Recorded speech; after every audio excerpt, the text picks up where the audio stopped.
How about that? Look at that, Adam. How about them Cowboys? Hello, hello, hello. Welcome in, everyone. Fantasy Life right here. Sirius XM Fantasy Sports Radio. Kendall, Valenzuela, Adam Ronis with you today on this Thursday. Of course, getting you ready. I think we're actually, Adam took over the rundown. We're actually only talking about the Cowboys the whole rest of the show. So buckle up for 2 hours of Cowboys talk. And we'll break down this game and just what the rest of the season could look like for them. How's it going? How you doing? It's going well. I'm definitely pumped up. It's been a while since I've been this excited as a Cowboys fan. Didn't think it would happen this year, but massive game tonight. Huge playoff implications. And, of course, fantasy as well. I mean, we have a lot of fantasy players, studs, going in this game as well. So need to start the week off right, and especially a lot of people need wins to get in the fantasy playoffs this week. So it's a great slate this week, and we kick it off with a great game tonight.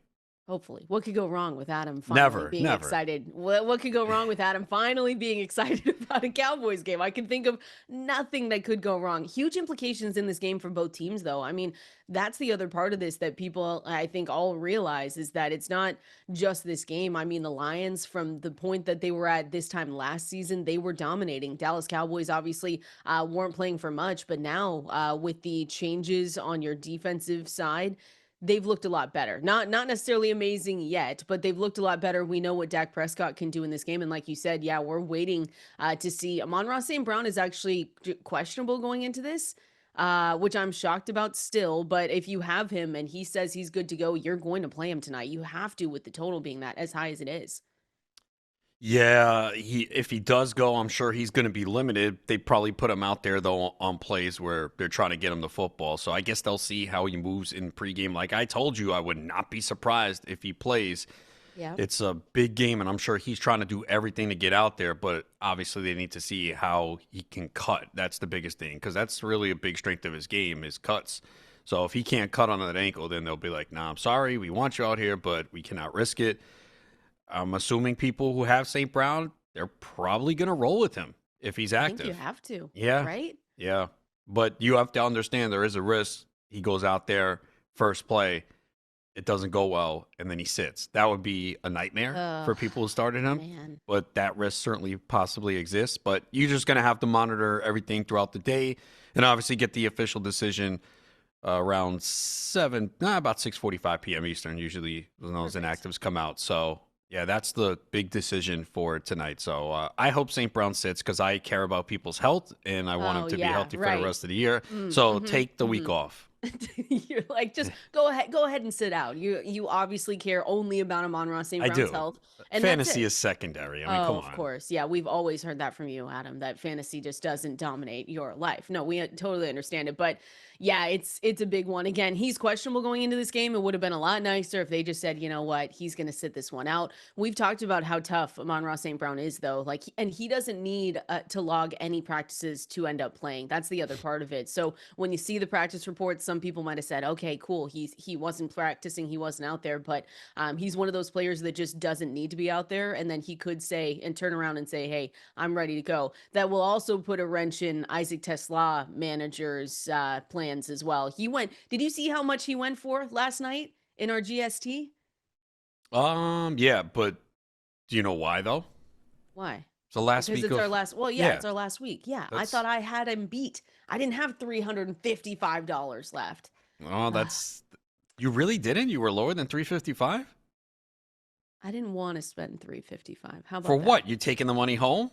No, I spent some. Don't worry. I've got plans. I got plans. I'm going to spend it. I just didn't think you would go for that much money, to be totally honest with you. But yeah, Isaac Tesla managers also have to wait and see, right? Because you're not going to put him out there if Amon-Ra St. Brown says he's good to go. Or to you, is he injured enough where you might risk it? Yeah, I think because I don't see St. Brown, if he does playing a full complement of snaps. Okay. And you would have to think that the Lions are going to have to pass more in this game. I think Goff only had like 26 pass attempts last week.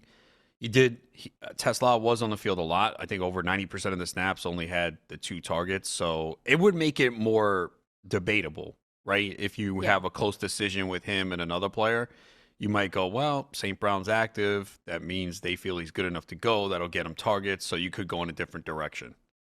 Is it just Isaac Tesla tonight? Could Tom Kennedy step up and do something here? It's just I could see us coming back on Friday saying, "Wow, okay, Isaac Tesla, we have, it's a roll of the dice already, right? We really don't know how involved he can be. We can be as optimistic as we can. We could also just sit back and say, yeah, it was a big Jahmyr Gibbs, David Montgomery day. You got, one of their tight ends getting involved, and then maybe Tom Kennedy. There's a lot of ways that this could go.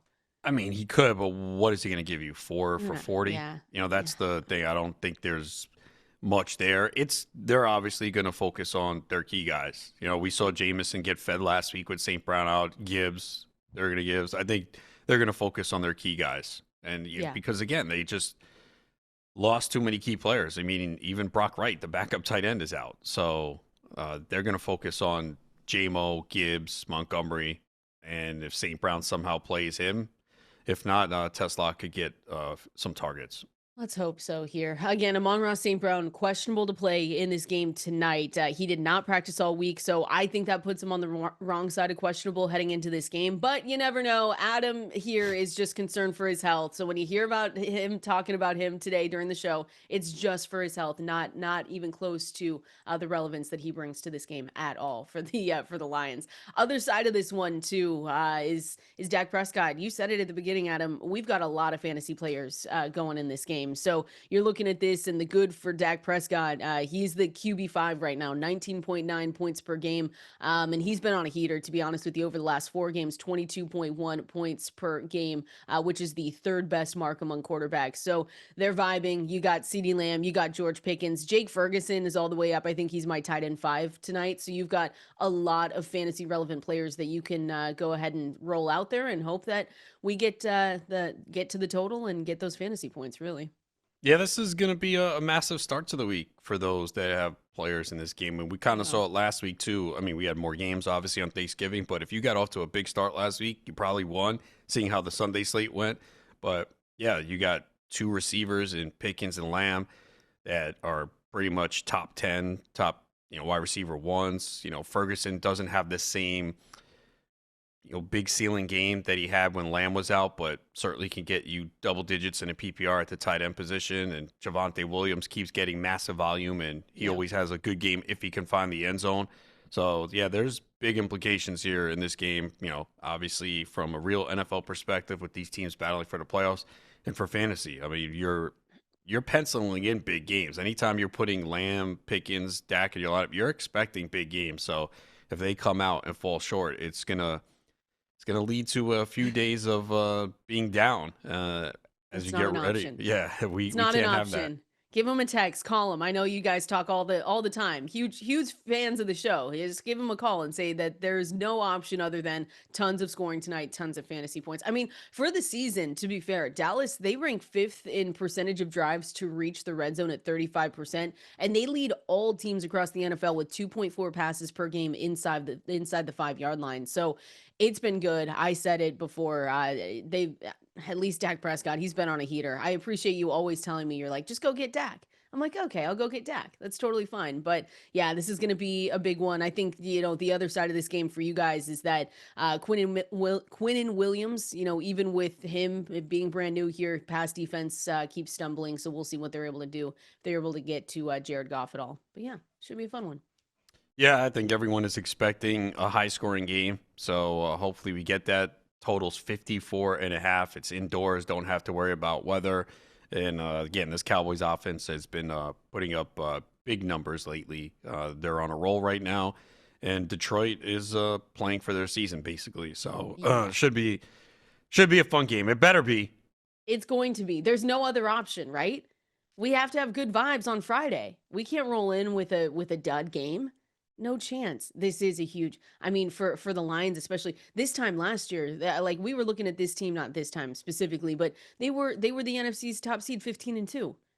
It's just, and just a few weeks ago, it was also a different conversation. They were sitting at 6-3, and we said, okay, so this is really just the Lions world, and everyone else is just living in it. But now 7-5 before kickoff tonight, and I was trying to look through all the I love the playoff simulators wherever they are. I'm starting to look at the Athletics and use theirs a lot. But Detroit, their chances to make the postseason is at 45%. That's with a win tonight, though.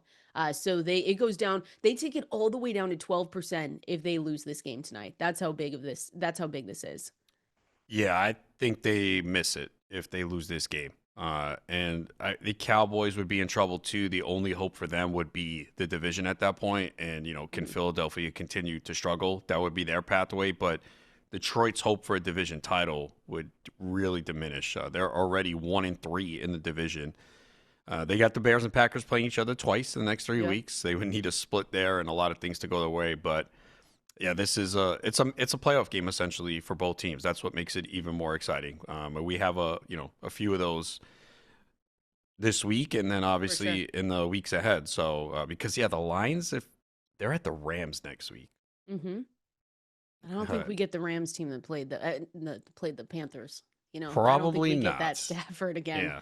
To be totally honest with you, that might have been a one-off there. So yeah, a great game tonight. Should we put together a parlay, like what do we think? 2 touchdowns for George Pickens, 2 touchdowns for CeeDee Lamb.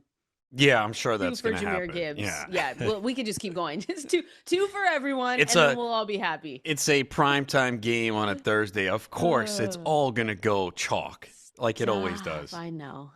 But it's still going to be fun. It'll be Turpin scoring a touchdown. No one texts Adam. Stop. Why would you say Because that's how it goes on these Thursday night games. You think the stud guys are all just going to come through? It don't work like that. Get out of here. They're not trying to lose money tonight. I love it. It's going to be a great. Who else random could score? Oh, Malik Davis. He could find the end zone. Yeah, again. I mean he did last week. Yeah, I don't know. I hope people picked him up in some of those deeper formats. You never know. All right, we're going to continue breaking that game down as we go throughout the show. And I'm kidding about the 2 touchdowns, by the way. So someone already sent a message. Someone probably already put the parlay together. Please don't do it. Maybe towards the end of the show. I thought I was going to win 20,000. You led me wrong. I did too. We're all just out here trying to make that. Let's continue on here. We did actually get a piece of news yesterday that I was surprised about, but Mark Andrews agreed to a 3-year extension with the Ravens. So I thought this was going to be the year because his contract obviously was coming up in this offseason that they were going to let him walk. But the extension is worth $39.3 million, includes $26 million guaranteed, according to Adam Schefter. He broke that news yesterday. Mark Andrews is 30 years old, scheduled again to be a free agent at the end of the season. So I'm a little bit surprised here just because of the talk that we've had about Isaiah Likely. Obviously, Isaiah Likely dynasty managers are a little bit sad this morning, but there you go, Mark Andrews. Get your money, and he's going to be there for the next 3 years with that extension. Having his worst year, and he gets paid. Yeah, that's funny how that works. If only it worked like that in real life for us, right? We have our worst performance. Isn't that crazy? Yeah. I was shocked. I was a little bit surprised by this. First of all, getting it done early, and then I thought it was fake when I first saw it. Yeah, I'm going to be honest. I checked the handle. I said, "Is this at Adam Schefter? Are we sure?" But yeah, I don't know. He's the career leader for them with 473 receptions, a little over 5,800 receiving yards, and then 56 touchdowns. So yeah, I guess they're just going to keep him. They're just going to keep him around, I guess. I've got him ranked a little bit higher this week than I usually do. That's tight end 11, so it's not saying much. We know with him, it all comes down to, is he going to score a touchdown? Because he's just not going to pile up a ton of receptions, a ton of yards. He is the red zone threat. Obviously, this offense has struggled. Jackson hasn't thrown a touchdown in 3 straight games. But it is a good matchup here against the Steelers. They allow the 6th most fantasy points at a tight end position. So that's what you're hoping for. You're hoping that he can find the end zone this week. And we get Mark Andrews for 3 more years. There we go. No Isaiah Likely, which I'm kind of bummed. I really wanted to see Isaiah Likely in that premier role, but I guess it'll have to be somewhere else for him. I have to look at his contract situation too. I don't know what we're looking at with them, but I just go back to Adam, and we're going to talk about this here in a little bit. The Ravens do not have a bad rest of season schedule. So it's going to be, it's the final year for Isaiah Likely too. Yeah. Oh man, that's we'll see if he's on the move. That's what dynasty managers would want. I would think he is. Like, if you're him, why would you want to come back? With Andrews there signed. It's disappointing. So the Ravens take on the Steelers this weekend, and then they're on the road against the Bengals, at home against the Patriots. Finish things off week 17 against the Packers. But I don't think I've ever gotten I've gotten the most amount of questions this week about Lamar Jackson. I don't think I've had as many questions ever before about one player. And it's a big decision, Adam, because again, we have to look at this Ravens game against the Steelers. This is not a bad matchup for Lamar Jackson on paper, right? This Steelers defense is not one where we just say, yeah, if you have him, you have to sit him. I ended up putting him right where I thought I would, QB9. But that means you have to have 8 other way better quarterbacks in order to be sitting him this week. And I don't know if many people do. Yeah, I guess that's the biggest issue. If you have him, who you're replacing with, because we got to be fair, he has not played well. And you can say whatever you want. Could it be injury? Absolutely. That's what everyone thinks because he's not running as well. He's not evading the rush like he usually does. He's off on some throws, which could be body parts that are giving him pain that is just leading to the timing slightly being off. But, everyone's like, all right, he's got to get it done this week, right? I think he had to get it done against the Bengals. That's what I said too. That was the team. I said that too. I said, look, if he doesn't get it done against the Bengals on Thanksgiving, it's time to panic. It was a short week. I think that could have been a factor. Maybe the extra rest helps him. Again, I can't say that for sure. And this is back at practice. He was back at practice yesterday. This is that divisional game that is usually a bloodbath. I know both teams are struggling right now, but usually this is like, a tough physical game. So I don't have Lamar Jackson, so I can't give you an example. But a lot of people are asking that question this week, and it's a tough decision. But yeah, he's got to be ranked more towards like where you have him, the 9, 10, 11 area. Yeah. And, the risk is you bench him, and then he finally has that big game where he looks good, and he has like 210 yards and 4 passing touchdowns. And you're like, damn, why'd I do it? But he's given you enough the last 3 weeks to say it's time to bench him. Oh yeah, I thought you were gonna say he's given you enough to keep playing him. I was like, oh no. The only reason pretty bad. The only reason people are keep playing him is because they have that hope that okay, he's going to rediscover what we've seen the last few years.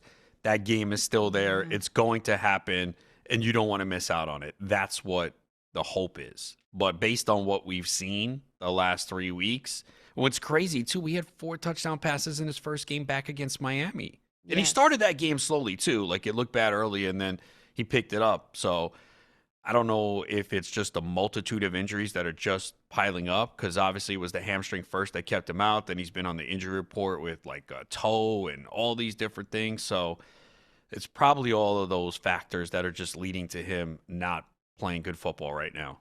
He's QB 34 over the past 3 weeks. It's insane. It's just, and I understand it because Lamar Jackson, you say, well, the ceiling he can give me is a lot better than any other, like you just said, Adam. If he goes off, I'm getting 4 touchdowns and he's, using his legs. But I'll say this too. I don't feel like unless he's trying to save it for them to make their playoff run and their playoff push, he has 0 runs for 20 plus yards this season. That is not the Lamar Jackson that we know and love. His yards per carry has dropped from 7.9 before the hamstring injury to 3.2. It's tough. So I understand if you're trying to back away. I had a friend text me that said, I'm so sick of him. I'm going to start CJ Stroud over Lamar Jackson. I said, yeah, someone asked me that question too. And I was like, I don't know. Like in my rankings, I can't put CJ Stroud. Yeah, CJ Stroud against the Chiefs. Like you really feel good about that. An angry Chiefs have been angry all season, but this is really it for the Chiefs. If they lose this game, it's really over. And Stroud has no touchdown passes in 2 straight games, and he's had 1 touchdown or fewer in 3 of the last 4. So like his ceiling is so low. Listen, if you've made your mind up, though, there's not much we can say to change it. If you're just that disappointed in Lamar, it's totally understandable. I think it's easier for people that have already clinched a playoff spot. Like my friend that texted me said, hey, I'm already in the playoffs. I'm just going to rage bench him, see if that, Adam, sometimes we have to bench our players to see if that lights a fire under them. Like when I rage drop people and then they start going off. Mark Andrews last year. It's totally fine. But yeah, we have to we'll have to just wait and see. Let's see what it looks like. But again, my rankings live at fantasylife.com. I've got him QB 9 going into this weekend. Speaking of rankings, though, I want to go through some risers and fallers, some guys that I know a lot of you are putting in your lineups. You want to know how good they could be in week 14 to get you to the fantasy playoffs. We're going to break it down here coming up next. We sure do. We are here to help you in any way that we can at Valenzuela 17 at Adam Ronis over there on X is where you can send in any questions. Once we get closer to the water cooler, we'll throw out that phone number as well. Big games tonight, big games this weekend. Someone asked me, Adam, if I got you the Toyota-thon sweatshirt yet. I said, no, not yet. He said he wasn't going to wear it. So I never said that. See, you're all lies. You did. You said no, it I didn't. Was Jordan Love adjacent. No, I said if there's no Jordan Love resemblance or anything referring to him on it. What if it's green and yellow though? Like their colors.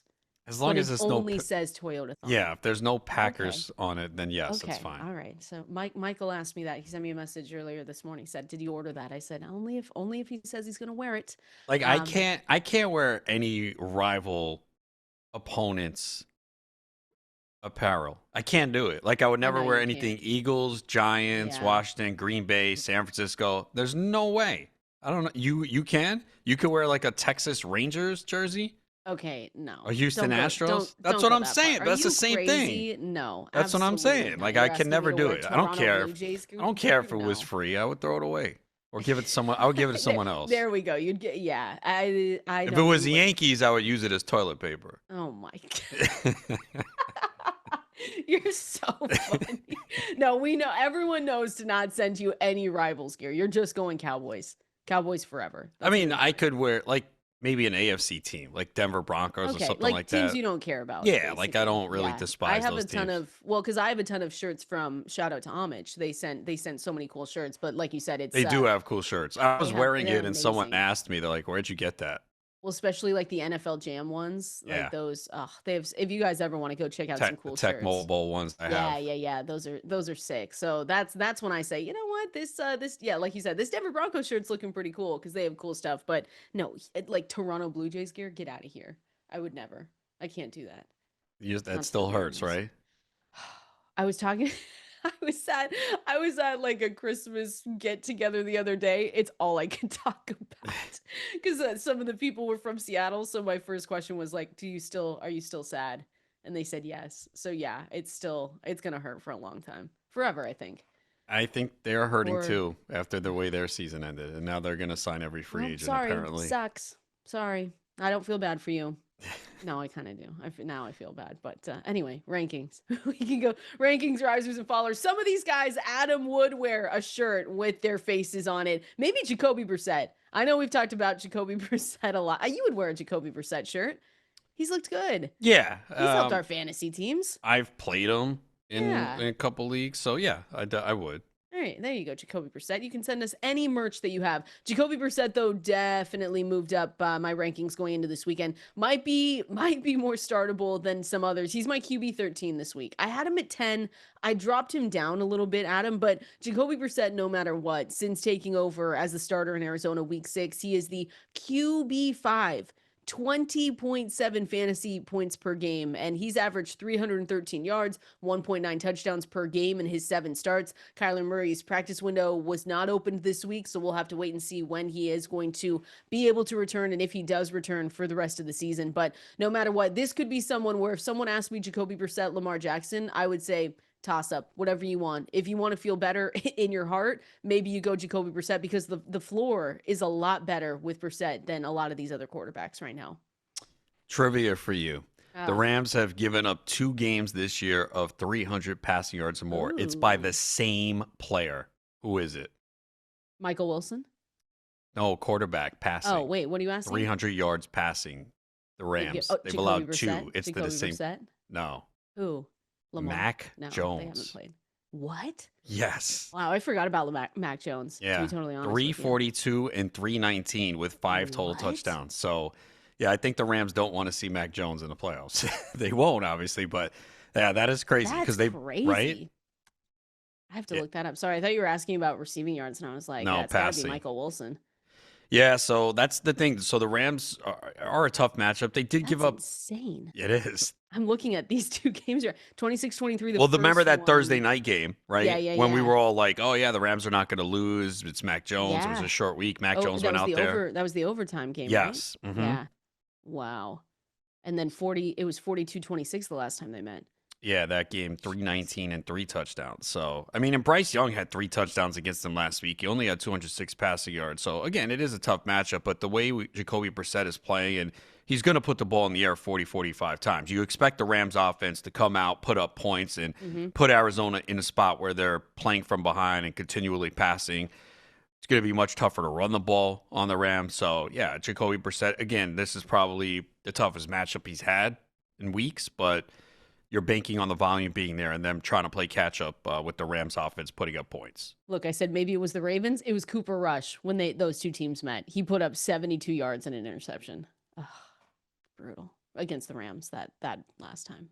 Yeah, Jacoby Brissett though, if you have him again, and I'm waiting to see because I'll move Michael Wilson up a ton if we get the news about Marvin Harrison Jr. I didn't see anything yesterday yet that would make me change it, but if you have Michael Wilson, I mean, his fantasy production obviously last week with Marvin Harrison Jr. back in the lineup, bad. You don't want to put him out there if Marvin Harrison Jr. is going to return, but he did get injured in that game. And so if you're assuming that he's not going to play, which I looked at our projections. So these are projections for Michael Wilson if with Marvin Harrison Jr. not out there, 9.5 targets, 6 receptions, 68 yards, and 1 touchdown. So that's a projected 14.7 fantasy points median. His Xfinity best score, 21.6 fantasy points if he is out there without Marvin Harrison Jr. So I know Michael Wilson managers, we don't want injuries, but this week they might say, you know what, it might be like you looking out for Amon-Ra St. Brown, just saying, hey, take it easy. You're going to be okay.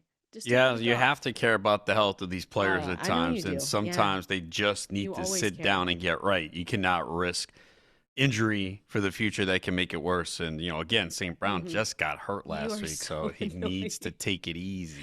Everyone just take what Adam's saying with a grain of salt because he doesn't care about Amon-Ra St. Brown. I do. Come on. He's a good guy. He's a good guy, man. Yeah. Oh, yeah. You just want him to sit tonight specifically. I want him to be healthy. Yeah, he should sit.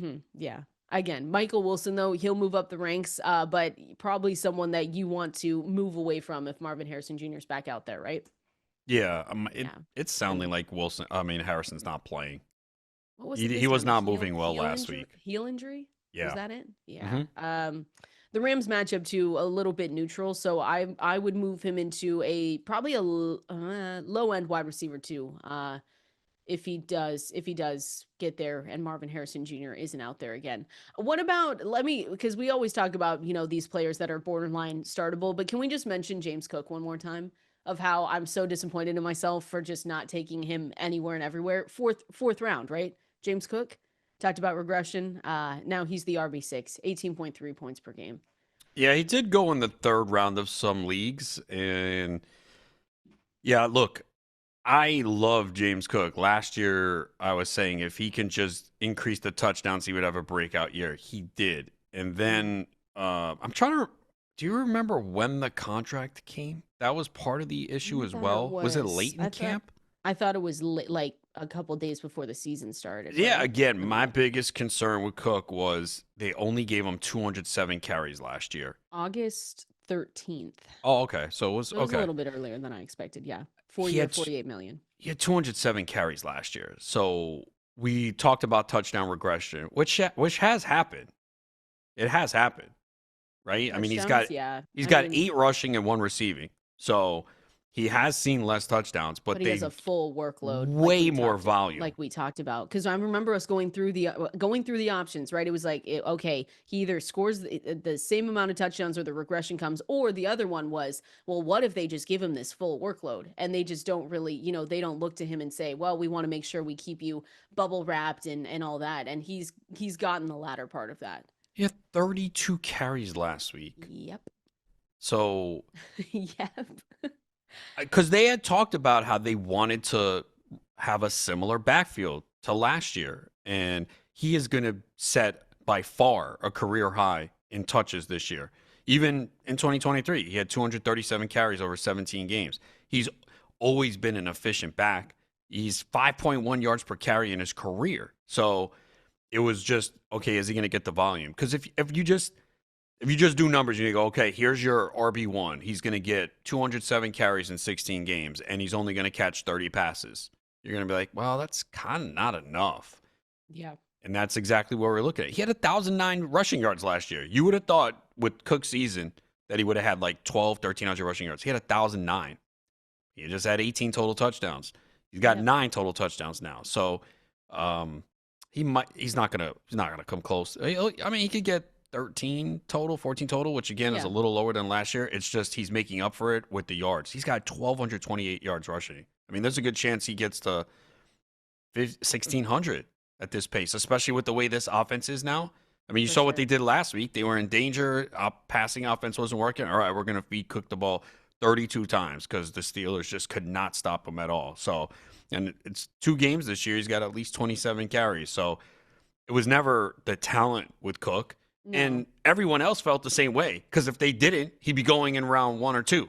And he pretty much went round 3 in some leagues, round 4. So anyone says, oh, well, yeah, I was high on Cook. Why didn't you take him earlier then? You had the same concerns. And I wanted to look. I was looking to see if the carries have just if the workload has gotten heavier more as the season has gone on, because the other part of this team is that their receivers aren't good. So maybe they really started to shift towards James Cook. But Adam, there was never a shift. It's been like this since the beginning. You see 21 carries, 19, 22 in the first 4 weeks of the season. And then you see, 27, 16, 17, 13 in the last 4 games that we've seen so far. So there hasn't even been a shift. They've just put him out there like this every single week. And he's still getting some work in the passing game as well. It was a lot. It's picked up lately. It's picked up though. I will say, I was looking at, so his first 4 games, 5 receptions, 1, 3, and 3, but the last 4 games, 3, 3, 3, and 5 for receptions. He's got, he went a stretch of 3 games with 1 target, which is embarrassing because he's very good in the pass game. That was the other aspect too, is they didn't use him enough. They still haven't used him enough in the passing game, in my opinion, especially with their lack of receivers. He should be getting, I would like to see more receptions and maybe fewer carries because he is lethal in the passing game. And he had 5 rushing touchdowns in the first 4 games of the season. And that's when we're like, oh, we're all wrong. He has 3 rushing touchdowns since week 4. So we are seeing the regression with the touchdowns now. It's happening. It's just mind-blowing. But it's been a great year if you have them. And again, 1,000%. I just didn't RB6. I just didn't think they were good based on what they've done the first few years in his career. Now maybe because they paid him, they're like, all right, we don't need to worry about it. I wonder if they did that last year, like, let's not overwork him because we don't want to pay him a lot. Then he had all those touchdowns, and they're like, ridiculous rate. All right, well, now we're trying to win a Super Bowl here, so let's just feed him football because he's our best threat in the offense. Yeah, either way, the way that the Bills win is between James Cook and Josh Allen. Josh Allen. That's it, because this receiving game is not good. I know Keon Coleman scored a touchdown last week, but it's just Khalil Shakir is not someone we are excited about week in and week out. So this team knows that the way that their path to any kind of Super Bowl going to San Francisco this year is through James Cook and Josh Allen, and we've seen it. The Bills in this game this weekend 6-point favorites. I think the last time I looked, they should be 6-point I see favorite. 5.5. I see the totals at 53.5, but I did see that there could be some snow, so just keep an eye on Buffalo? that. All right. Yeah, I know that's surprising. Usually there's no snow in Buffalo. Yeah, thank you. You're on a roll today. Smash spot, though. You don't need us to tell you that. If you have James Cook, you're starting him every single place you have him, and we'll be just a little bit jealous of you. We can say that as well. We're going to continue on. I've got more rankings updates. I've got some of the biggest Week 14 questions as well. Just how concerned we are about Lamar Jackson. A.D. Mitchell, probably the second most asked question this week, Adam, is about A.D. Mitchell, where we have him in the rankings, who we would start him over. So we're going to break that down and more here coming up next.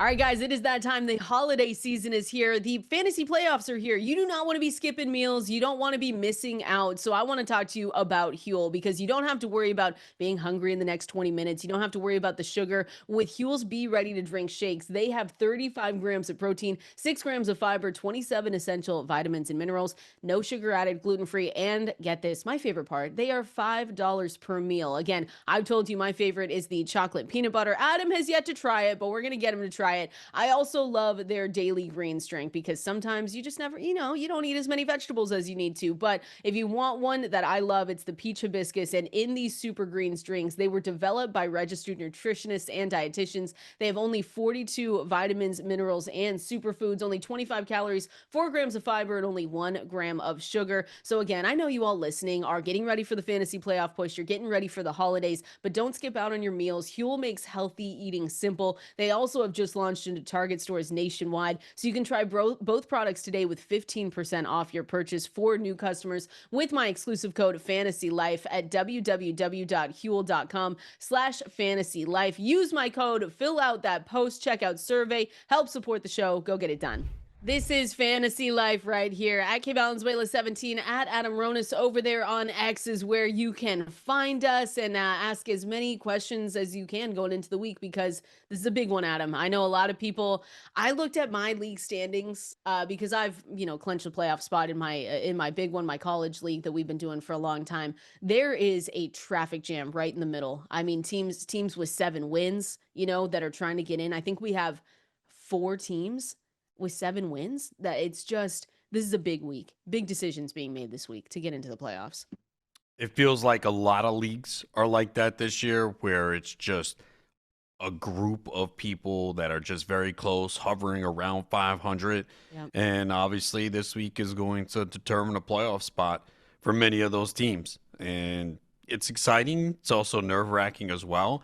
And they're also, what you have to hope is your opponents have some of their key players on bye. I mean, Christian McCaffrey being out this week is massive. That's a guy that you just pencil in for 25, 30 points every week. And now you got to find a way to replace him and get enough points to get the W. So, yeah, it's a big week, challenging week, but also some real good NFL games as well. So yeah, great games. It's a great week this week. It'll be fun. It'll be really fun. If you are on the brink of the fantasy football playoffs, Adam, how are you looking and penciling in AD Mitchell this week? Is AD Mitchell, I mean, we talked about our GST league, a little bit different because we've got the 3 wide receivers, 2 flex spots. So that means you kind of have to dig a little bit deeper to start someone like AD Mitchell. And I think that's the big conversation, is that if you're in a regular, not regular in a bad way, but if you're in a 12-team league that you have, just the 2 wide receivers, 1 flex, it makes it a little bit different. So AD Mitchell, I believe he's closer to wide receiver 28 with me than anything else. I'll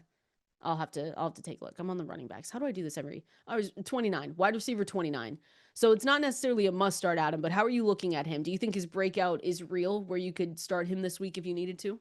Yeah, I think you can. I mean, again, the target share is there. It's like been over 30%, 3 straight weeks. They don't really have anyone else. He's on the field a lot. It's him and John Mechie pretty much getting the ball, and Tyrod Taylor's been able to get the ball to his receivers. So, yeah, I think that's the right range, like wide receiver 3. So I could see a lot of instances where you're playing him. I know I am in my home league. I picked him up last week. I did not play him last week, but I am playing him this week.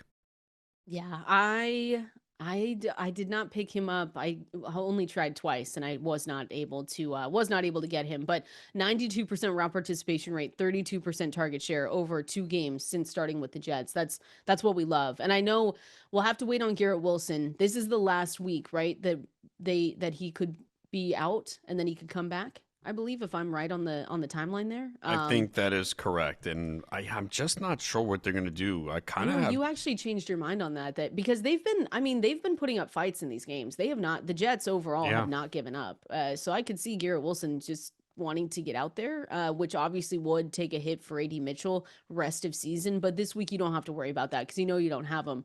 But yeah, his usage right now is elite, and so when you look at the rankings, he's moving up by a lot. So he is someone, not necessarily, I wouldn't say trust, but right now going into this weekend, it's kind of like how we talked about Isaac Tesla, is where you can go, you hope he has a boom, and at least the usage is there where he could give that to you. I've got a few more names I want to ask you about. Terry McLaurin, first of all, is he one of the bigger rankings risers going into this weekend, and more of the biggest questions for week 14? We're going to break that down here next. Oh, we are right here. Kendall, Valenzuela, Adam Ronis with you on this. Thursday. How could I forget, Adam? It's game day. Cowboys game day. We're going to keep breaking down that game. Take as many of your questions as we can with the water cooler coming up. I've got a question for you. Terry McLaurin. I know you said you'd never wear a Washington Commanders jersey, but would you say that Terry McLaurin is back? You think he's back? Can you trust? I mean, trustworthy is different because I think you're starting him if you have him. And so at the beginning of the season, Adam, it was not pretty. But he had 14 targets in his return. Was the wide receiver 9, and it was off limited snaps. It was facing a Denver defense that entering that game allowed the fewest fantasy points to wide receivers. So where are you at with him? I think you obviously have to feel better about him because you didn't for a long time. Because that quad injury was a problem. He wasn't productive. And even last week, there are probably people who were apprehensive about playing him. And I couldn't blame them because he was going up against Denver defense with Patrick Surtain back, coming off that injury in a tough matchup. And he went out there and had a 28% target share. Like you said, limited snaps. I think it was like 54% of the snaps. It didn't feel like it. It felt like he was on the field a lot and looked good. So, yeah, I think you certainly feel better about him for those teams that survived and were able to get by with him missing all that time, because he's obviously been a really bad pick this year because you've gotten really nothing from him. But he is back and looked good. We'll see who the quarterback is. That's the other question. Who's going to be the quarterback for Washington this week? Will Jaden Daniels be back, or will it take another Daniels week? Make him? I don't think it changes anything. Push him in your rankings? Oh, no, I don't think so. Okay. Yeah. Terry, right now, I've got him at wide receiver 19. Consensus wide receiver 20 at fantasylife.com. Going up against the Minnesota Vikings. But you said it. He looked good. Targeted on 44% of his routes by Marcus Mariota. 4 in the end zone. That's key. I mean, if he's going to be targeted like that, you're going to continue playing him. So he upgraded for me to a wide receiver 2. And I don't know if I can say the rest of the season, Adam, because I want to see what he does again here. And like you said, we could be looking at a quarterback change if Jaden Daniels comes back. I don't know. Where are you at with that, by the way? We all watched that game. I thought he was going to be out for the year. Everyone did. See him in training camp because it looked that bad. It did, but apparently it's not that bad. And he's a guy that wants to come back and play. I know they're out of it, but he wants to be out there. And if you have him, it's the same situation that we just talked about with some of these guys, right? If they say they're good to go and they're ready, and the coaches let him go out there, Jaden Daniels says he can go out there, he might be in a position where you have to play him, right? I don't know if I could rank him outside the top 8. I'd play him ahead of Lamar Jackson. Yeah, I think I would too. I actually did pick him up in a league, and if he is out there this week, I'm going to play him. Does that scare you at all? You nervous about Well, because I have Caleb Williams, so that scares me. Oh. That's the problem. I mean, Caleb Williams is a little scary. Caleb Williams is way down my rankings this week. He should be. QB 17. Yeah, you can't feel good about playing him. He's been a matchup play this year. He's really done very well against the bad defenses and struggled against the better defenses. We know they want to run the football. Green Bay's given up the 6th fewest fantasy points to the quarterback position. And we've seen Caleb Williams just miss a lot of throws. Again, he's played well at times, and the Bears are winning, but you cannot tell me you trust him in fantasy with these matchups ahead. Well, and the Bears are just going to continue to lean on the run, especially with what they're not going to get. Listen, we're not going to get the Kyle Monangai show that we got and DeAndre Swift show like we got last week, but Ben Johnson said they're winning in spite of our passing game, not because of it. So I think that says a lot, and it is true. It's just sometimes we don't usually hear coaches say the obvious parts out loud, but that just means I think the fall off for Rome Odunze has been disappointing too. Because if you had Rome Odunze in the beginning of the year, Adam, you were excited. You were like, perfect. I've got the guy this year. He was a little bit cheaper than some of the others. He was the wide receiver 3 over the first 4 weeks. He's been the wide receiver 54 over the 8 games since Chicago's bye. That's been a fall for sure.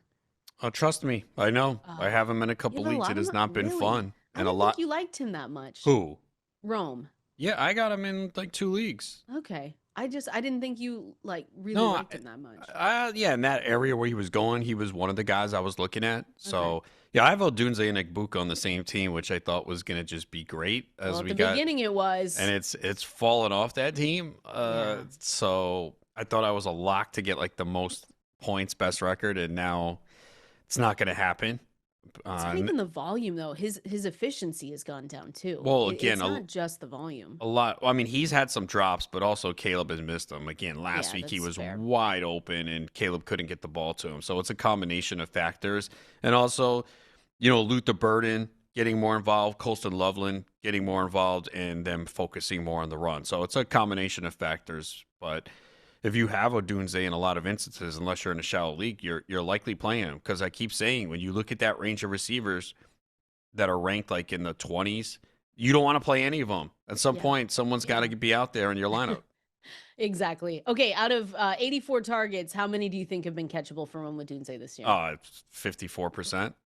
46. Oh yeah, that's right. It was below 50. Yeah, it's been bad. It's not good. That's a good call out for you. Stat, I got that from the Athletic there. We're going to continue on. We're answering as many questions as we can, going to the phone lines, going to X. So make sure you send in those questions. Watercooler coming up next. Fantasy football is life. As much as Adam Ronis is sitting here saying he cares about the player's health, which he does, we know fantasy football is at the front of his mind here, and especially with this Thursday night game. Huge games for Week 14. Kendall, Valenzuela, Adam Ronis with you right here. Fantasy Life on Sirius XM Fantasy Sports Radio. You know what time it is, and if you don't, it is time for the Fantasy Life Water Cooler. This is where we go through all the pieces of news across the NFL, some injury reports, updates that you need to know so that you are 100% up to date going into this Thursday night matchup and going into Week 14. So as always, we've got the phone lines open. So if you have any questions, 888-963-2682, or you can press that new calling button on the Sirius XM app. That's how you can get through to us on the phone lines. If you don't have time, I understand, we're at work, we're busy. Just send us a message over there on X at Valenzuela17, at Adam Ronis over there, and we will try to get to as many of those as we can. As always, though, you can go to fantasylife.com whenever you want. Whenever it's convenient, go sign up for that newsletter. It's in your inbox 7 days a week. Go check out all of our rankings, our projections. The utilization report is live from Dwayne McFarland. Anything that you might need is at fantasylife.com. Those articles are 100% free. Ian Hartitz has a great new one out today. And we got great stuff over there. So make sure you go over there, fantasylife.com. All right, Adam, you ready to go? Ready. No, there wasn't a ton of news yesterday. I will say that Justin Herbert looks like he is still trending towards playing or has plans to play versus the Eagles, even though he underwent that hand surgery on Monday. This is something we've talked about a lot this week just because it's up in the air. I don't necessarily think people have been going to Justin Herbert to start as a fantasy quarterback, but it does impact, Ladd McConkey. If you're on the fence about Keenan Allen, Quentin Johnston, those guys, Oronde Gadsden, really, it's Ladd McConkey, Oronde Gadsden. It impacts them. Amari and Hampton, we still haven't gotten word, besides that it's going to be a 1-2 punch with him and Kamani Vidal. So that might make you a little bit more at ease if you're playing Vidal this weekend. But Justin Herbert is hoping to play. We just haven't really gotten the confirmation yet. Yeah, you can't really make any decisions right now with this team. You're just going to have to wait it out, and hopefully we get some clarity, whether it's Friday or Saturday night or Sunday, because there's a lot here that we need to figure out, especially at the running back position. And with Herbert, hopefully you knew the situation and already picked up a potential replacement early in the week, because you had to expect, or at least have the scenario in your mind, he's going to be out. You should always do that. Whenever you have these players that are injured, always go, all right, I'm going to assume they're out. So this way you have a replacement in place. And if somehow they play and they're good to go, then you're fine. But yeah, the running backs are going to be key here too, because I know they said that about Vidal, that they're going to keep him involved, 1-2 punch. But, you know, these coaches say things, and then if Hampton goes out there, looks good, they could go more in his direction.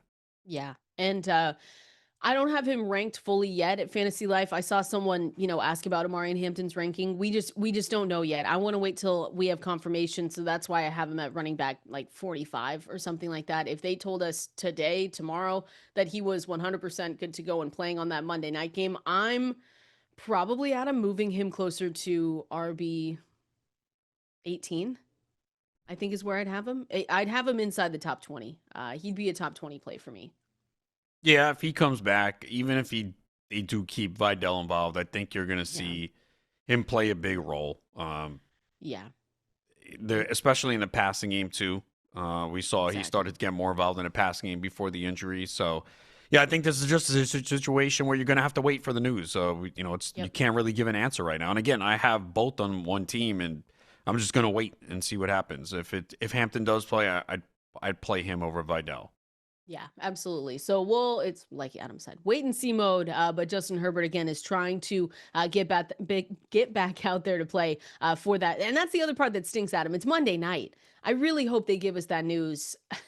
I just hope they don't push that till, game time decision, right? Because that would stink. Then you would have to probably err on the side of caution and start someone that's playing on Sunday instead. But we'll cross that when we get there. Hopefully we don't have to. Lamar Jackson, again, back on the practice field on Wednesday, which we don't usually see, Adam. So this was nice. But also we have to remember that they got a little bit of a mini bye week. So he has sat out on Wednesdays with knee injuries, ankle, toe injuries before returning to practice for the rest of the week. So it was nice to see him out there. Again, I've seen a ton of questions on Lamar Jackson. And again, we can break it down, Adam, but he's not giving you any rushing upside. But at the end of the day, I still have him as my QB9 because against the Steelers, you just have to think that this is a good matchup. I've moved him down because he's been inside the top 4 every single year, but he hasn't given us anything to make us believe in him right now. And that's the one thing with Lamar. So again, a good matchup against the Steelers, but we understand if people need to go a different direction and try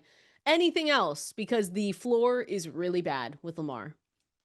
Whoever thought we would be saying that, but it's crazy. It's the truth. We're like, well, the floor is high because of his rushing. Well, we're not even getting that now. It's since he's been back, he's given us week 9, he had the 25 fantasy points, right? 16.6 in week 10, which was good for QB 14. Then it's QB 29, 25, and 25. And again, fantasy points per game from rushing in 2025, it's down to 3.6. We've never seen that before from him. So it's just the floor, and it's really bad. That's why I say I understand if people go a different direction. I mentioned that I had a friend text me and say I'm just going to start CJ Stroud ahead of him because you're so aggravated about it, right? There's just how much hope can you have when you faced a Bengals team that was usually giving up 32 points per game and they didn't get that. It's just I understand it. Again, QB9 for me though, Adam, and I don't have to make that decision except for in a guillotine league, and you know what I'm doing, not starting him. Yeah, again, if you're trying to look for something positive, he was close to having a good game. Isaiah Likely fumbled right as he was approaching the goal line, and Flowers got called for that offensive pass interference. So those plays don't happen. He has at least 2 touchdowns, and we're looking at this a little differently. Again, I know what happened, and we're all based on results, but that was close. So that's the glimmer of hope. But I could not play Stroud over Lamar Jackson because Stroud's floor is just as low. Yeah, no. And against Kansas City, a desperate team, Sunday night game, it's going to be like in the 20s. Yeah, I don't know, because that's going to be probably with the way the Texans defense is playing right now too, that's going to be a low scoring game. Yeah, it's the total's 41 and a half. I couldn't do it either, but Adam, some people get their minds made up and they just get so pissed about recent events with Lamar, and they just say, I understand that, but what has CJ Stroud showed us? Nothing. For you to say, you know what, he's going to have a better game. Nothing. Absolutely nothing. It's a desperation play, which again, I don't have CJ Stroud ahead. I said, okay, When I got the text, I said, okay, I know you're going to do that. There's nothing I can say to change your mind. But yeah, I mean, CJ Stroud, he got you 9 fantasy points last week in Indianapolis. So yeah, QB9 for me, Lamar Jackson. And we'll see. We'll just continue to see how he does. And hopefully he turns it around for you, because then they get a nice little schedule going into the fantasy playoffs, and I'll feel a lot better about it. So other pieces of injury news here. And again, the phone number to call in, 888-963-2682, or you can press that new call-in button on the Sirius XM app. You can also find us at Valenzuela17, at Adam Ronis over there on X. T. Higgins was supposed to return to practice yesterday. I think I saw that he did. Still not out of the concussion protocol, though. So we're still waiting on news from him and Drake London. Saw someone send us in a team, Adam, that had both of those guys. So you're really hurting if you have both of those guys. But it hasn't looked good for Drake London so far. T. Higgins, hopefully taking another step in the right direction to be able to play against the Bills. Yeah, they did say London is day to day, but it doesn't sound good. No, it doesn't. I would not count on him. Higgins, I would feel a little bit better about. Again, it's all about clearing the protocol, but we do have a couple days for that to happen, and was a good sign that he was at practice at least. Yeah. Another one here before we start getting into some of these questions. Going over to the Panthers. Head coach Dave, it doesn't matter this week because they're on a bye, but Panthers head coach Dave Canales said Rico Dowdle would remain the team's primary early down running back. So again, I understand that this, breaking this down right now, no one can play them this week because both of them are on a bye between Rico Dowdle, Chuba Hubbard. But Chuba Hubbard managers, I mean, once he was really fully recovered from that calf injury, he first of all looked good and he got more of the work. Could we see it be a 1A, 1B situation, Adam, when they do come back? Or are you believing Dave Canales in saying that Rico might get a little bit more?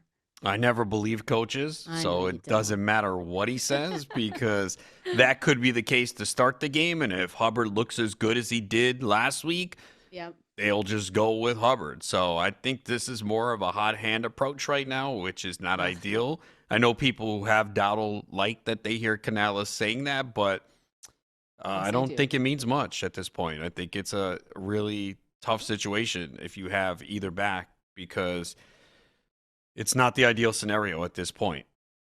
No. And you know who has Rico Dowdle? Me, in the GST. So it doesn't matter this week, but I mean, your season could be over next week anyway. Hey, it won't I'm just saying it's possible. Because you're going to lose. Thanks. I feel it. No, you're welcome. Just to be clear, everyone, he needs to lose. No, you don't. Okay. You don't need me to lose to get in, but it would help. Helps, though. Yes, it would help. So but if you go out there and put up a big number this week, then you should get it. I'm not rooting for Adam to lose. I'm just saying. Sounds like it. If he takes the week off, just like he said. We heard that tone. We heard it. We know what you want. If you take the week off, if somehow you set a bad lineup and it doesn't work out, I won't feel that bad. That's all I'm saying. Look, if I do get in, I know it's going to be a short ride. Trust me, I know. Like I said, you realistically assess your team. Don't lie to yourself. My team is not good enough to win a championship in this league. The goal is always to get in the playoffs. Anything could happen, but I already know, this team does not have it. We all do that. But hey, luck. Sometimes you get a little lucky. Yeah, sometimes you get lucky. So, for the years that I had the bad luck and had the great team and didn't win, maybe it offsets and then a mediocre team wins. Look at that. Who knows what could happen here? But we're going to go out to the phone lines now, though. Again, 888-963-2682 is the phone number to call in. Let's start off with Hudson. Let's go out to Hudson in Indiana. Hudson, what do you got for us? Hey, guys, I got a must-win week here. I got Joe Burrow or Jared Goff. I also have St. Brown. I'm iffy about that, but I can't decide who to play between Goff and Burrow. Wow, that's really close for me. I've got them QB5 for Jared Goff, QB7 for Joe Burrow. You would like if Amon-Ra St. Brown was out there, Adam, but so much of a coin flip. I think that, this Dallas defense, though, is just that bad where I would say Jared Goff. What about you? I do literally think this is a coin flip. I do too. I have them back to back. I would say this. If St. Brown is out, I would go Burrow. Yeah. That's Amon-Ra and, St. Burrow could get Higgins back too. I know Buffalo's a tough matchup. It's Joe Burrow, though. I don't think it matters. That's what I would do. If St. Brown is out tonight, I would go Burrow. If St. Brown plays, you can go Goff. That's a tough, and it's a must-win week, Adam, for Hudson. I love these. I love fantasy football. This is such a good week. Good luck, Hudson. I'm gonna now we're gonna be thinking about this. I'm writing this one down so we can see how it ends. She's lying. She's not. No, I have a list. It just left her mind right now. I have a list. No, I've got a good. You've got a list? I don't have a good memory, but yeah, sometimes I write these down because, or people call us back. Okay. And they tell us how it went. I like that. All right, Hudson, appreciate you calling in. Let's go out to Jerry in Florida. Jerry, what do you got for us? Hey, good morning. Thanks for taking my call. I am one of those lucky folks who survived the guillotine last week with Amon-Ra St. Brown in there. I won by a point thanks to Henderson. I'm not even testing my luck because I've already used it. So my question being on receiver, I am starting Jamar Chase, and as of right now, Emeka Egbuka. On my bench, I have Amon. I have Justin Jefferson. I mean, I had a dream that they actually signed Joe Flacco. Unfortunately, I woke up from that dream. And then I have Drake London and McConkey also. And that's it, man. Thanks, you guys. You guys are great. Yeah. Man, here's the thing, Adam. In guillotine leagues, you don't have the ability to wait. You have to go for the best play that you think is going to happen this week. I actually have McConkey one spot ahead of Egbuka. But I don't love it if Justin Herbert is out there. That's what I was going to say. It makes it difficult. Well, he can wait on that. Yeah, if we get the news by Sunday. Yeah, I mean, yeah, but I'm saying it doesn't have to be decided today. Oh, no, not at all. Jefferson, I have behind all of those guys, to be honest with you. Yeah, look, in a guillotine league, I get it. We've seen the floor is so low. Now, again, this is the best matchup Jefferson has had in weeks. I do think he could have a good game, but when you're talking guillotine league where you cannot risk another 3 for 20. Yeah. So, yeah, I would go McConkey at this point. I would too. I have to play him in one, and I'm not happy about it. I look at some of my teams on there. I've got 3 left. I look at one, though, and I don't know how it's made it this far. I've got ETN in there. I've got Chase Brown. It's not as good as the super teams that have, CMC, James Cook. But we get there, Adam. It's fine. That's also where you need to hit the waiver wire if you have enough money left to get. Yeah. Hopefully you survive another week, and then more top-tier players are on the waiver wire, and then you could bolster the team.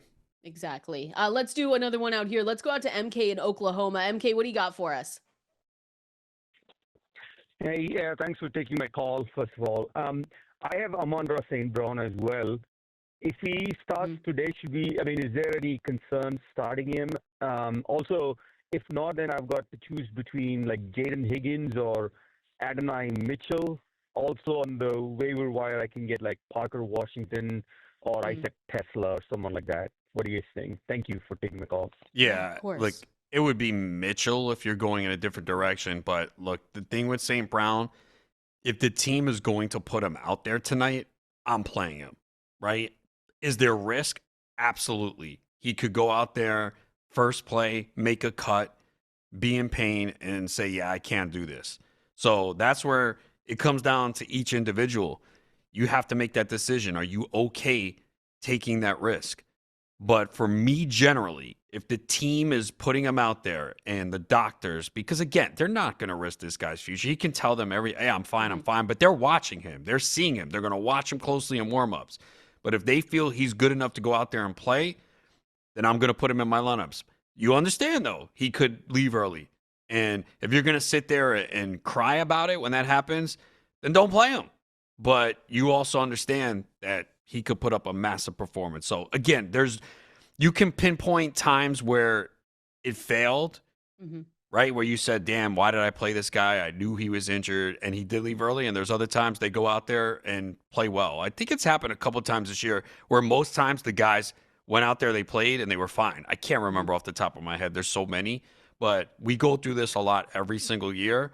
And I'm just telling you, if it was me, I don't have St. Brown anywhere. If I did, and he's active tonight, I would play him and just live with the consequences. If he went out there and got hurt after the first play early in the first quarter, I thought about it, made that decision, and have to live with it because we know what St. Brown can do when he's on the field. And MK, if you're looking at someone else, it would be AD Mitchell. Even if Isaac Tesla is out there, Yeah, I wouldn't. I would go wouldn't. Mitchell in this situation. And Parker Washington, I wouldn't be picking him up He's right hurt. now. He's hurt. He did Yeah. not. I just wanted to make sure, but he did not practice yesterday with that hip injury, so he's not someone I would go to. So realistically, if we're looking at this with MK's question, it would be between AD Mitchell and Higgins. I've got AD Mitchell ranked higher. So, and that's if you don't want to play Amon-Ra St. Brown. Hopefully, Adam, they just give us the Yeah, hopefully they make it easy. Just sit him. Don't mess around.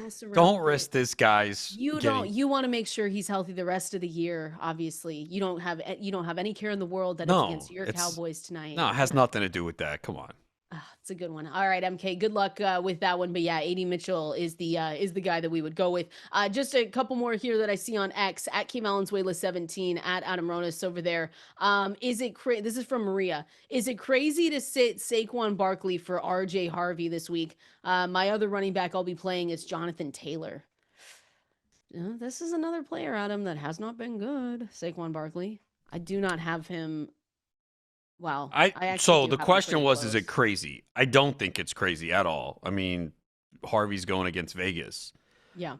So Barkley, I think it's expectations with Barkley because obviously, clearly, he was being taken with a top 5 pick, not by me, but others who took him. So annoying. No, I did. I've gotten stuff wrong, but I did not take Barkley. Yeah. I remember going on a show and I said, yeah, Barkley, I said I would take him in the 6 to 8 range. They're like, what? And I was like, why is that crazy? So it's not crazy though if you want to go to RJ Harvey.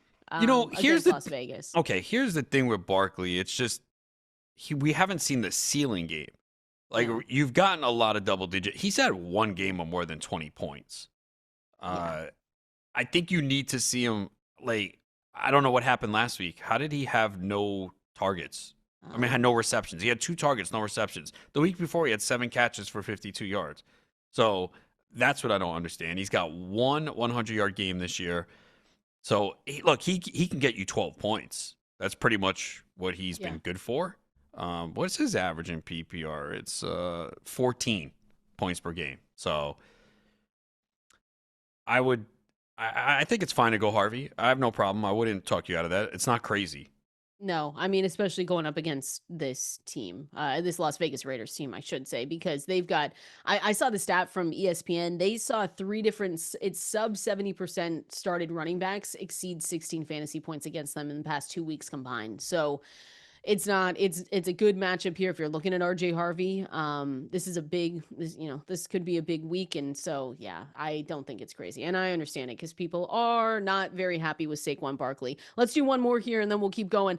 From Jack, he says most points in 3 leagues will only have one by tight end PPR, Strange, Gadsden, or Ferguson. I'm throwing Gadsden out of this conversation. Yeah, so it's it's not Strange Gadsden or Ferguson tonight. For Ferguson. Yeah, I lean Ferguson here, right? You have a high-scoring game. We know Dak looks for him in the red zone. He hasn't been as good since CeeDee Lamb came back. I understand that, but he always has a good chance to score a touchdown. High-scoring environment. We don't have to worry about weather. He's pretty safe, right? He's going to get you 10 points in a PPR. He's had 1 game this year with a 0. That was against Denver. Every other game, you're getting a safe floor. Like the worst game from Ferguson is going to be what, 8 points? Yeah. Right? Strange has looked good since he's come back though. I know. So you like him better? 13.5. It's a coin flip for me. I actually do have Ferguson ranked 1 spot ahead. So literally a coin flip. I understand the Colts matchup though is really nice because they've given up the 4th most fantasy points to tight ends. So you could talk yourself into, and I know that's not the answer you want, but you can talk yourself into either guy. If you like Ferguson, you like the total tonight, you like the chances that, like you said, he's got a little bit of a safe floor, but we've seen the last 2 games with Brendan Strange come back, 14.3, 13.5 fantasy points. 5 targets, 4 targets, and a good matchup. So, yeah.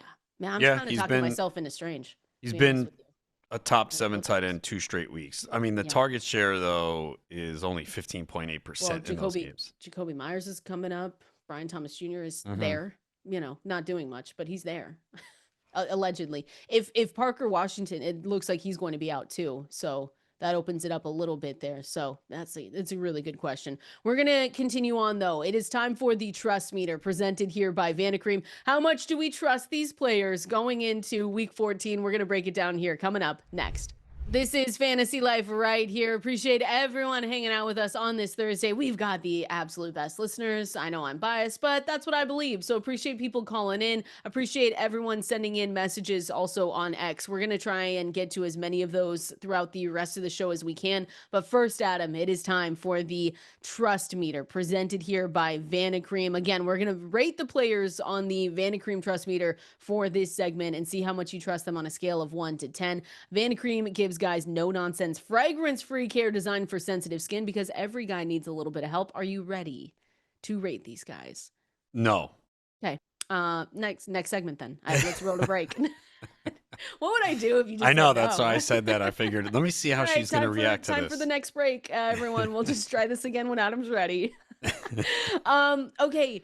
Dallas Goedert for the Eagles. I know that we've talked a lot about A.J. Brown and him, whatever people want to say, squeaky wheel game, no matter what you look at it. He's been dominating the targets in recent weeks. His utilization score has dropped by 8 points over the last 4 games. And he was someone at the beginning, right? We just said, well, can he keep this up with the touchdowns and everything else? Where's your trust meter with Dallas Goedert right now? It's not high because, again, we did discuss this. So we knew that it was not going to continue. I think there was a point where he was getting a touchdown every 4 receptions. Yeah.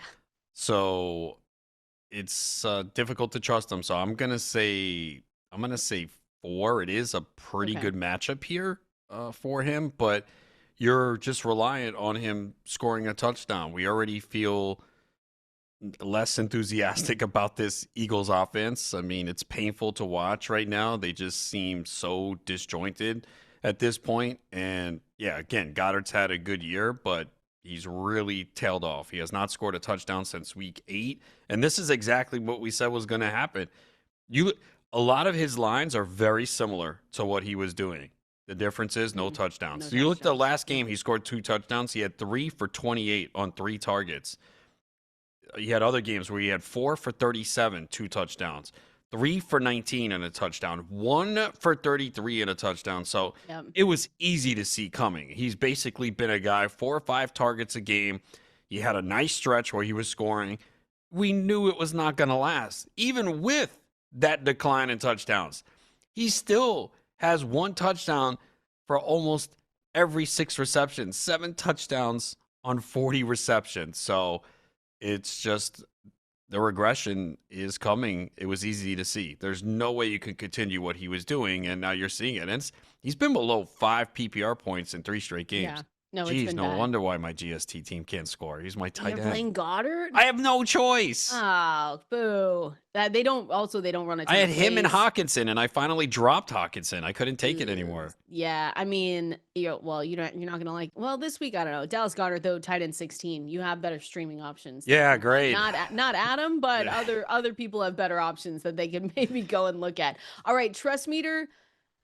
Emeka Egbuka, wide receiver for the Tampa Bay Bucks. Oh, where do you have that? Is it is it a 5? Is it right in the middle, or is it a little bit higher? Yeah, it's a 5. Obviously, It has not been good.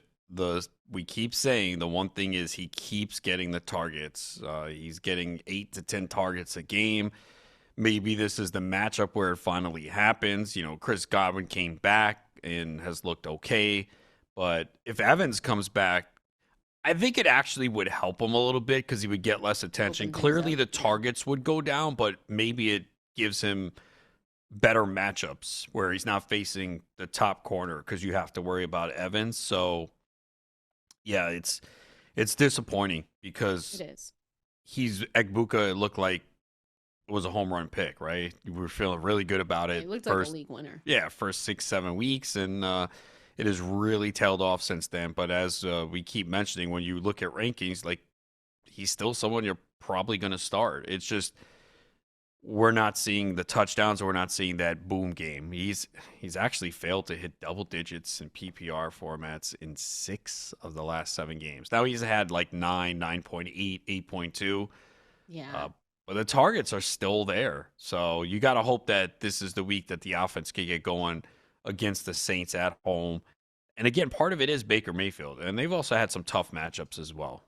At least 8 targets in his past 6 games too. Yeah, so at least that's there. I mean, it doesn't make you feel any better because it isn't going to fantasy points because like you said, you have someone who started his season 3 games of 20 or more points in the first 5 and now no double-digit points in 6 of the past 7. So he's getting the targets and for this week, like you said, you might be in a spot where you're probably just still starting him and just hoping that he has that boom game. They're playing the Saints this weekend. My wide receiver 14 over at fantasylife.com. So still in a good spot, but you just were hoping that you were getting the Emeka Egbuka from the beginning of the season. Where are you going to put your trust meter with Woody Marks?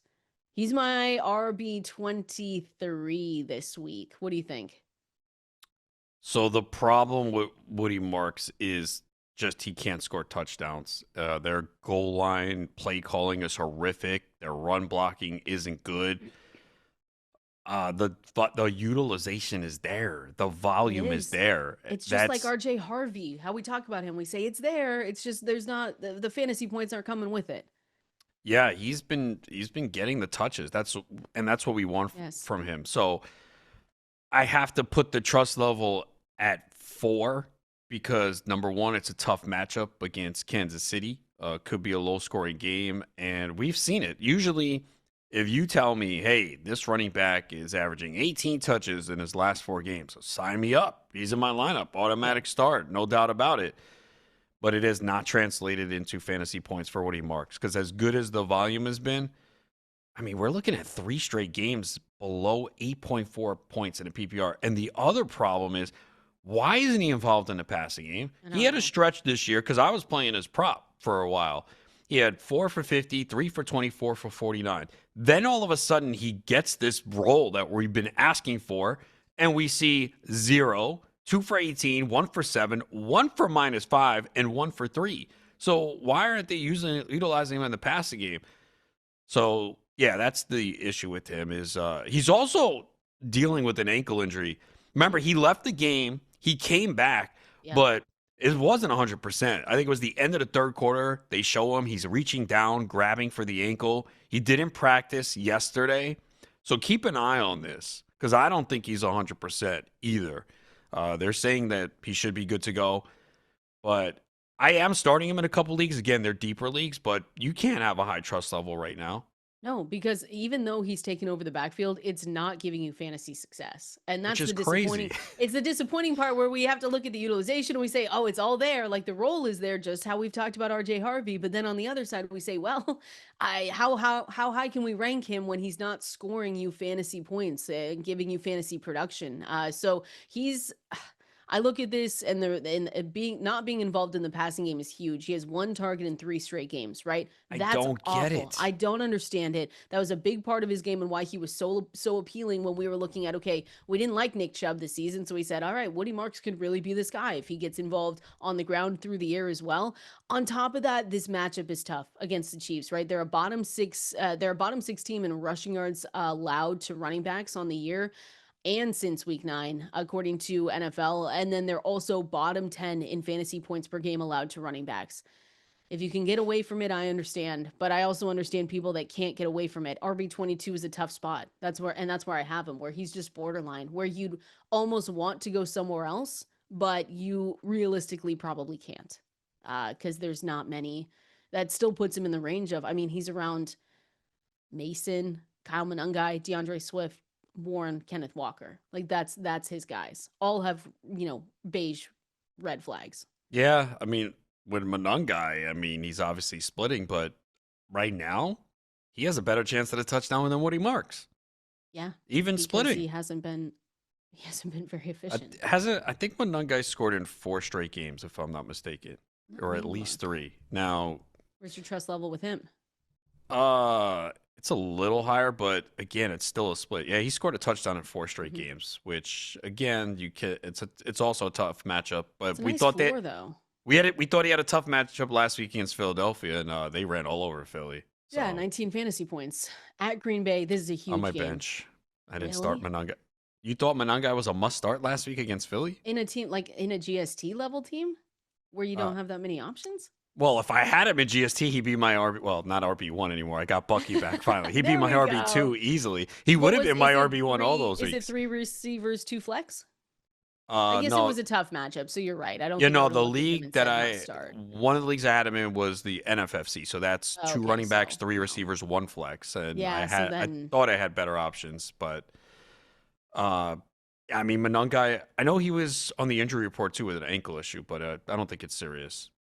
Let's hope it's not serious, because I also need to play him, please. Yeah. Where's your trust on him? 5, 6?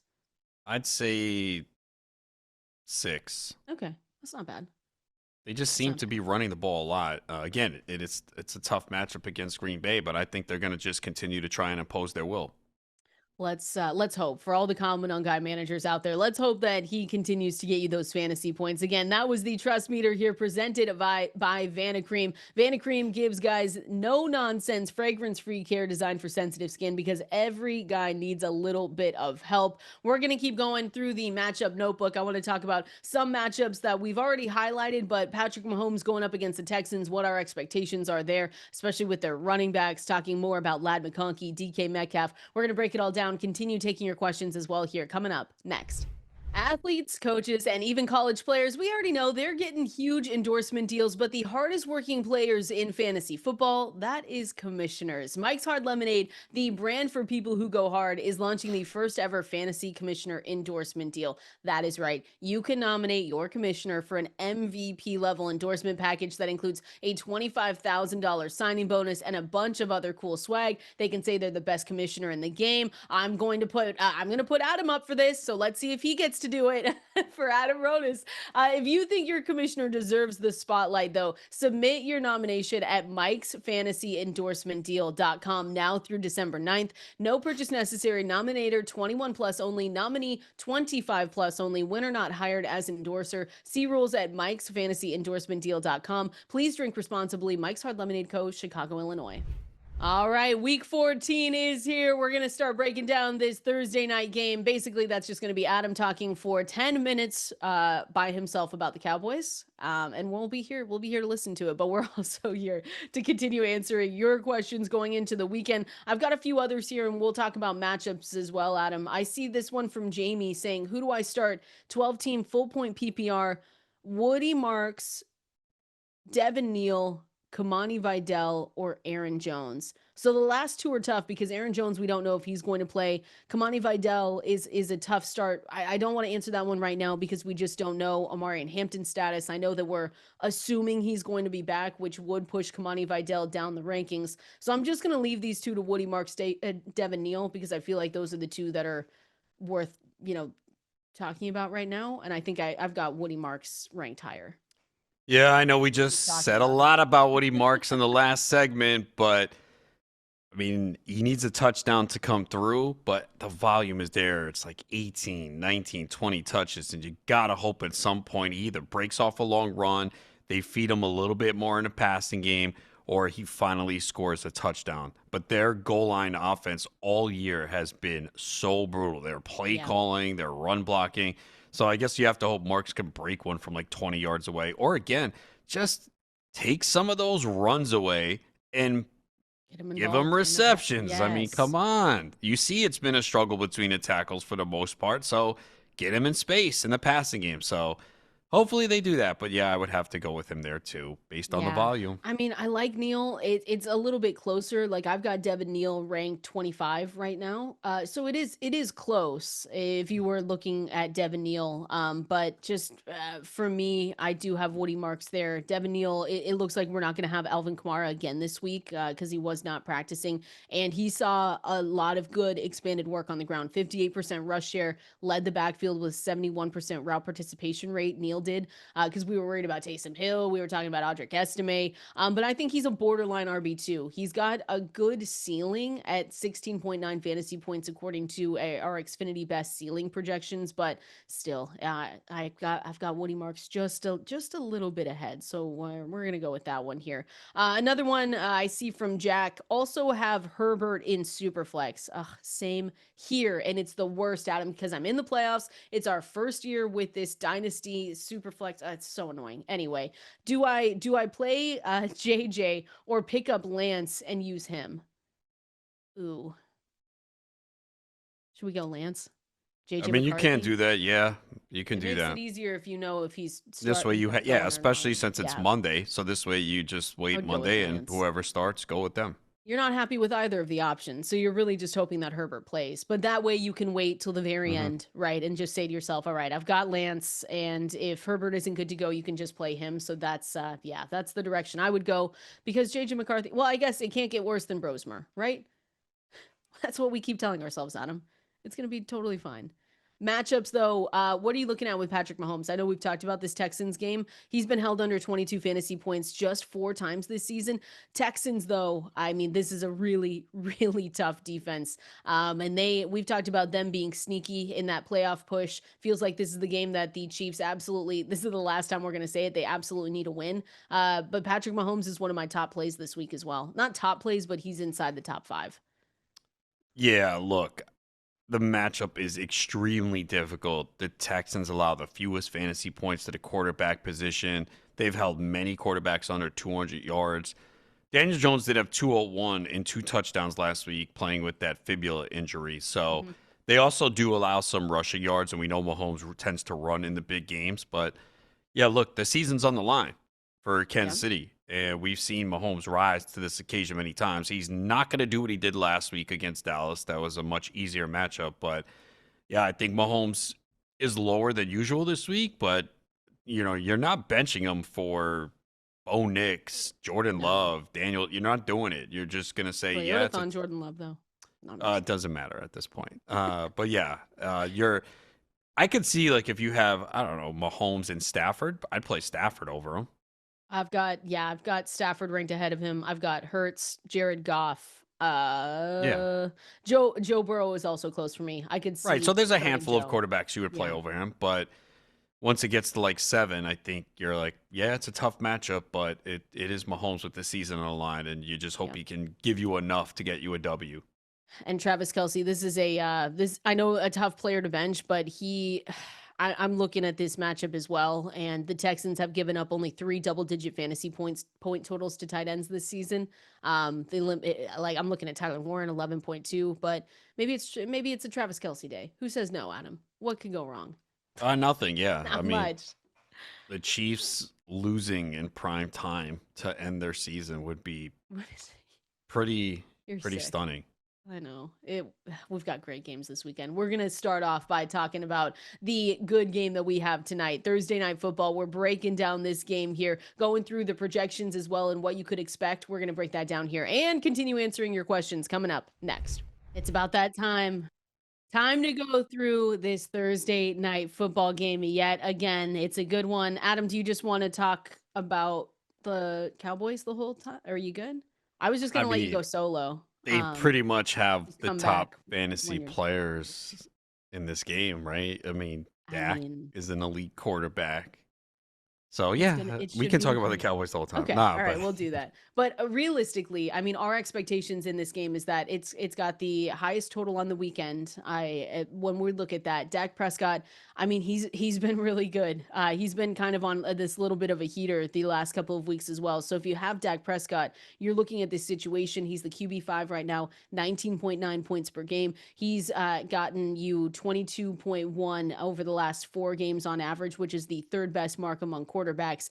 And the offense just looks really good. George Pickens, CeeDee Lamb, Jake Ferguson, those are all top plays. The Xfinity best projection for Dak Prescott tonight, 24.3 fantasy points. And if we're looking at the wide receivers, Adam, it looks so good. The Xfinity best score for George Pickens, 25.3. For CeeDee Lamb, it's 25.5. And then if we're looking at Jake Ferguson, it goes to 16.2.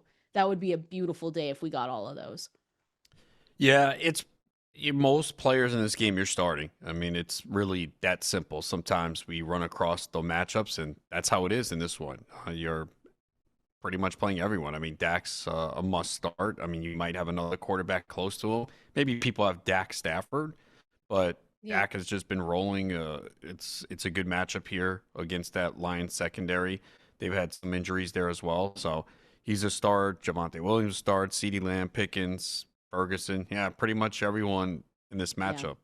It looks really good, or at least we can say we hope it looks really good, Adam, because sometimes we get really excited about these games and they come in and they don't live up to expectations, but I'm expecting this one to be good. On the other side, and we've gotten the questions, we've gotten the calls, we've seen the messages. It's just questions about, what to do with Amon-Ra St. Brown. Again, he is questionable for tonight. It would be a lot easier on everyone, Adam, if they just said he's not going to play, but we know that they're not going to do that. It looks like it's going to be a true or close to game time decision. If he goes, you've said this before, we at some point have to trust not only the player, but the medical team and the staff, the coaches for the Lions saying like, okay, he's going to be out there. So you're playing him if he says he's ready to go. Yeah, and everyone handles this differently and depends on how much risk they want to take. But I would not think the team would put him out there if they felt if he goes and can aggravate it and make it worse. Yes, the season is basically on the line for them, so he might push a little bit more, but they also are going to think about his long-term health. They're going to watch him closely. So if they say, yeah, you're good to go, we've seen enough, you can play, that's good enough for me to put him on my lineup. And if he somehow goes out there and gets hurt early, I'd have to live with it, right? If you can't live with it and you're going to sit there with regret, then play someone else. But do you really want to go to the wide receiver 3 range to play someone over St. Brown if the team puts him out there? I couldn't feel good about that. Not really.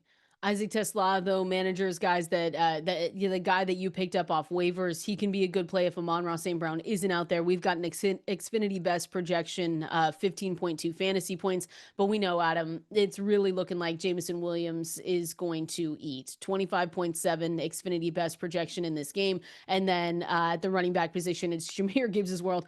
Our projection for his best outing, 36 fantasy points. That's just insane.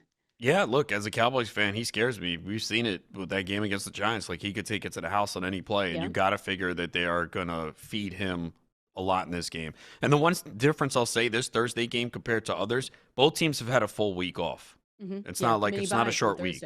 Yeah, mini bye from Thursday. So it's going to be a good one. Dare I ask, who are you taking, Adam? Where are we going?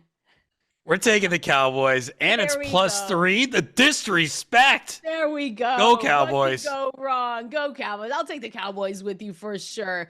A great show today. Appreciate everyone hanging out with us. FantasyLife.com is where you can go. We'll be here same time tomorrow.